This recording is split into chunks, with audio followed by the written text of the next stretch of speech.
So, what's in the box? Let's find out in a moment on Nelly's Nerd Cave.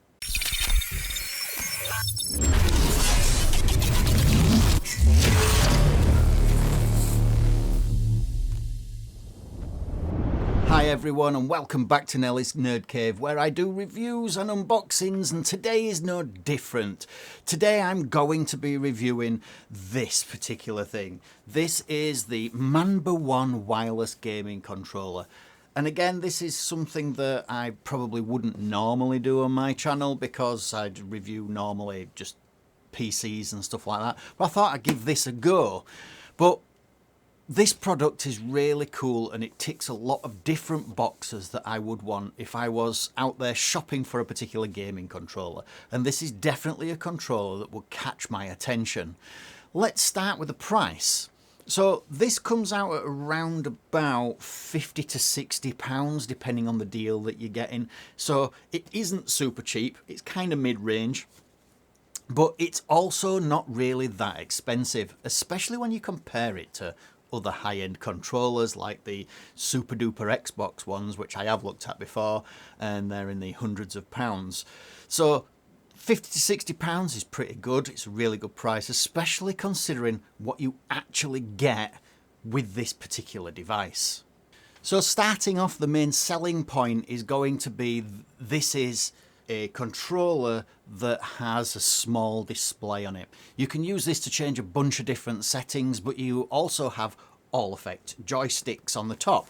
And when we look at the back, we've got full color LCD screen, we've got full remappable buttons, linear Hall effect triggers, and Hall effect joysticks at the same time. So this means that you get a really accurate tracking with those joysticks compared to the conventional joysticks that you would get on other things which aren't Hall effect. This uses the Hall effect technology, which means that you get really precise tracking. Not only that, but you also get 4 remappable back buttons. So let's take this out of the box. So pretty box, it's quite nice, quite simple. When we open it up, we have our controller inside. So it's nicely wrapped. When we take it out, we've got the controller itself. We also have this. We have a dongle of some kind. Do we have a cable?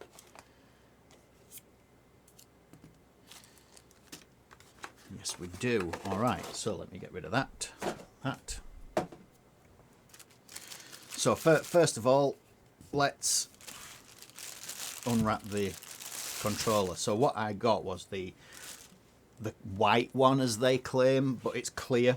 And so there are 4 particular modes of Hall effect that you could choose from on this joystick. So there's different profiles that you can choose depending on how you want to control these particular joysticks here. So you can change them how you want to feel or respond. You have 800 Hertz of wired pulling rate or polling rate on this.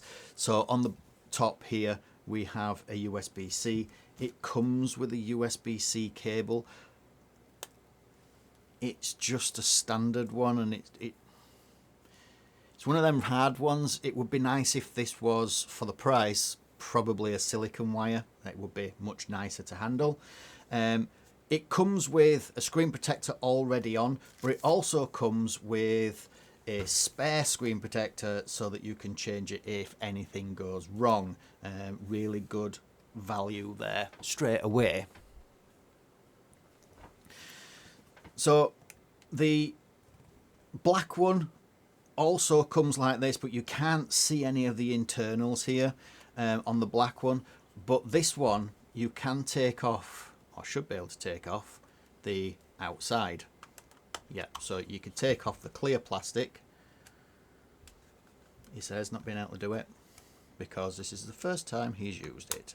Maybe I should have got it out of the box first. There we go, that's it. Brill. Yeah, so we could take off the clear shell, potentially opening it up to full customization, full custom colors, etc. Clips nicely back on. The feel of this is really nice compared to some of the other controllers. It's very Xboxy. And like I said earlier, it has got an 800 hertz polling rate, and it has no dead zones on this whatsoever when it comes to gaming. This is perfect for your first person shooters and stuff like that. This, when we switch it on, also has a colour LCD screen. As you can see, it says reconnecting, but it also has a strip of RGB down the side. Now what you can do is we can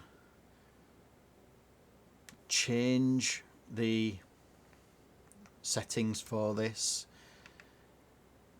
so that we can change the actual vibration, we can change the triggers, etc. Let's go back one, let's go to mode, because in there should be, or one of these should be your LEDs, so you can literally have rainbow effect if you want, which is really cool, or you can have a standard colour. I'm just going to leave a standard colour because I like the orange, and that's me. So you have full adjustability for everything, right from the vibration strength with different vibration intensities. And the great thing is you can actually see the vibration motors do their job, which is quite cool, which is why I chose this one, because I like to see how things work.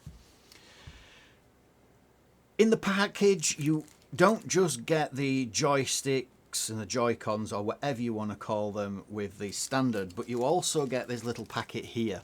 And in this little packet, you get longer Joy-Con sticks as well. So these should be able just to pull off, and we can see that we've got two different sizes, long or short.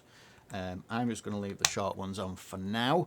These are really good because you can use the short joysticks for shooting games, and you can use the longer ones for things like controlling car games or racing games and things like that. They do say that the shorter ones are better for shooting games, etc. So at this price point, it's pretty cool at what you actually get. With this, you can connect it up via Bluetooth. You can also use their wireless dongle, which is okay.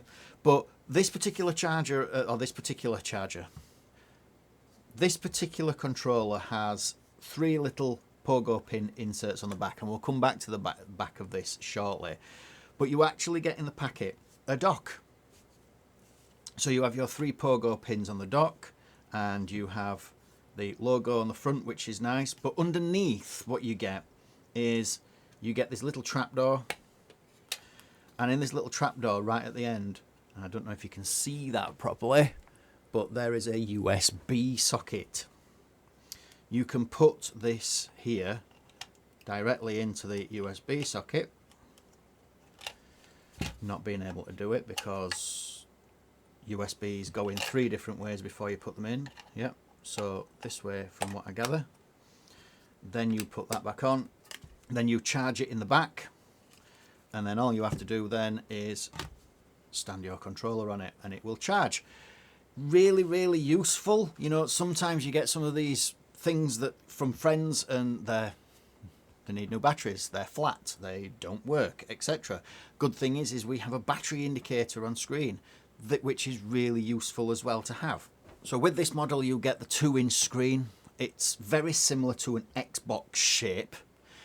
I find that sometimes this kind of offset Joy-Con business, I don't really get on with it. Lots of people do, so for those people that do, then it's perfect for you. I'm sure I'll get used to it. It's a really nice actual thing to hold. It's not too heavy. It feels quite comfortable in my hands, and the plastic material here is it feels quite robust. So we've talked quickly about the actual charger itself, but internally this comes with a 1800 milliamp hour battery, which should give you plenty of gaming life. And also this is a pretty good charging dock as well. Like I said, you can plug in, and what happens from reading the instructions is when you've put it on charge, this goes to sleep, and when you pick it up it wakes up and it's ready to actually game straight away. So like I pointed out earlier, the charging dock has these 3 pogo pins. Okay, so the contact pins are here on the back, as well as the on-off switch here, and this is really useful. They're both on the back. You can charge this up with a USB-C port as well by itself. Also, you have the charging indicator on the front, which is denoted by the little battery on there. You can also tell from the screen as well whether it's connected to a PC, whether it's connected to a switch, for example, or something else. On the bottom of this, you see that you've got your extra buttons. These are fully programmable, and you can program that to whatever you want. Within the package, you also get a customer services card, and it also seems to be, like I say, you get the extra screen protector and things like that. We also get this USB-C to A cable, like I've said, and I would like this to be a bit better. I have some other USB-C cables, so this should be no problems to replace. But you only get 800 hertz polling rate through the cable. So if you want 800 hertz polling rate, you need to use the cable to achieve that function. So with everything out of the box then, and we've had a quick overview, it's very much like the Steam Deck controllers. The only difference is these are Hall effect. I have upgraded my Steam Deck to have Hall effect on there. So the buttons here have quite a bit of travel, and we can move these around really well. But the buttons on this particular controller itself, they're a bit more tactile. So the Steam Deck ones feel a bit smushy, a bit mushy and a bit weird, whereas these are very... You may be able to pick them up on the microphone.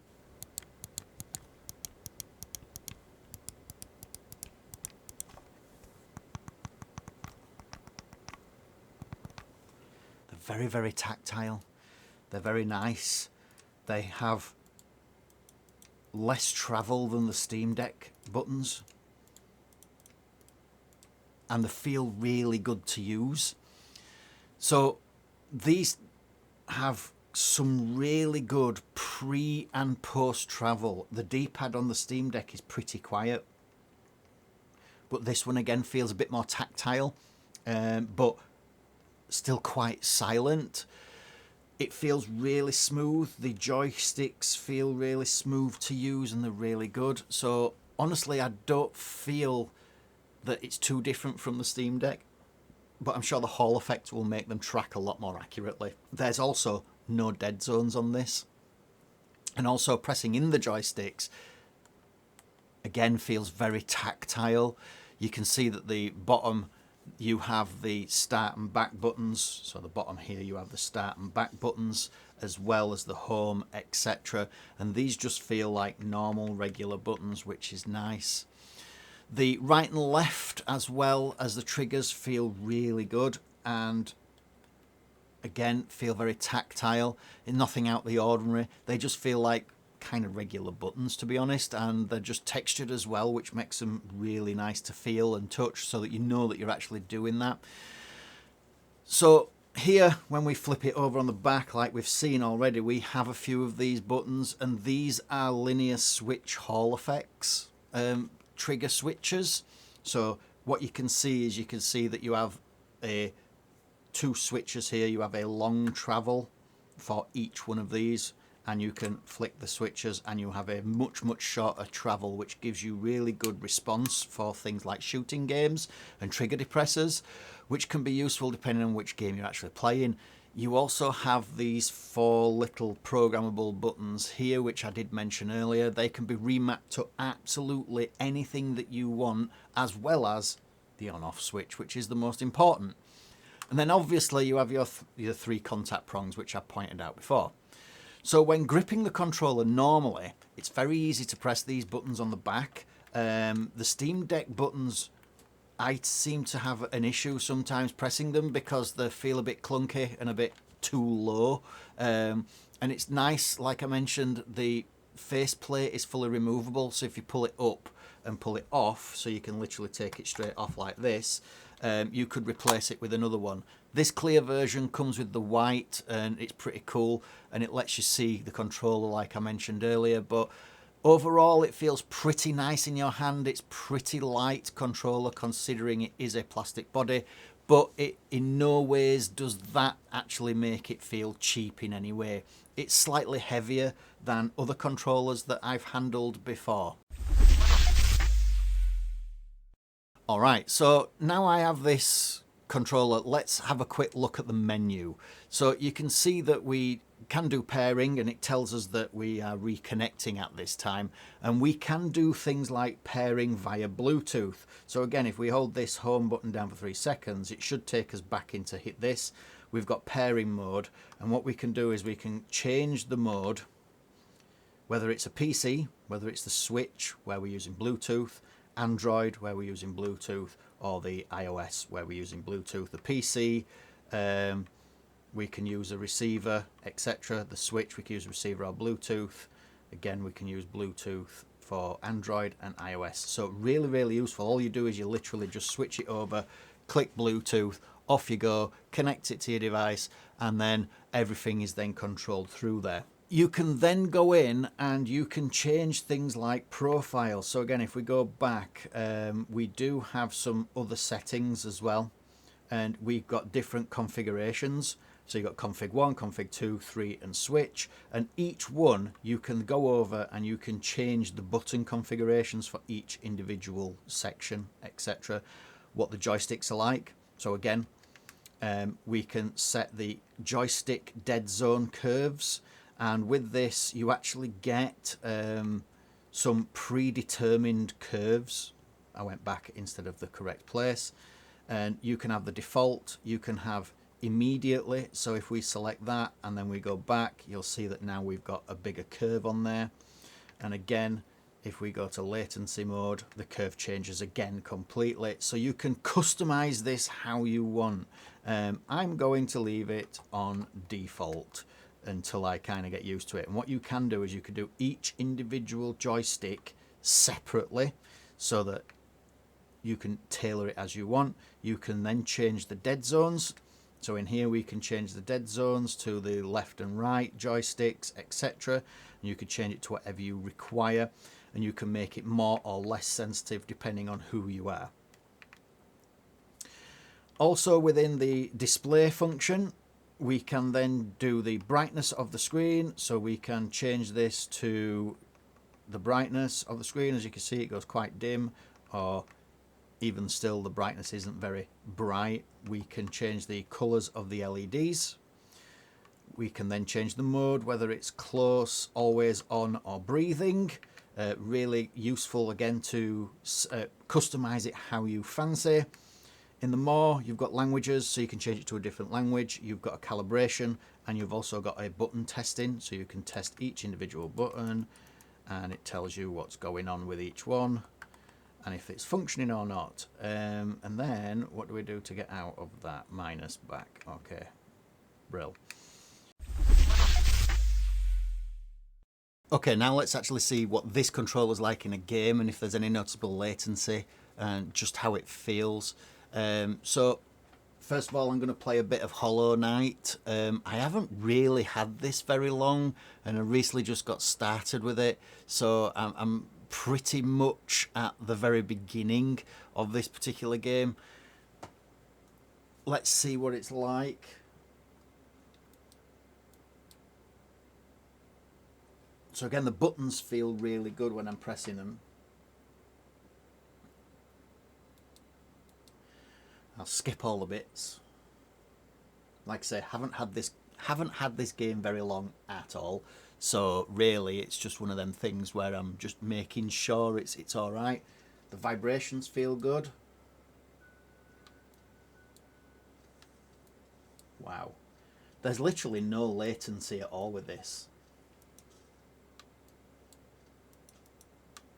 Cool, little sword, brilliant. Ah, don't die. Okay, so again, not played this, and what was that?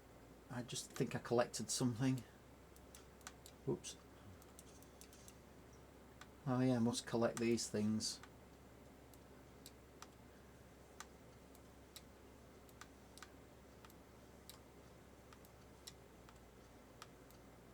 Ooh. Actually, it is really responsive. Let's go back down here and see what happens. Well, I could definitely tell when I've been hit by something.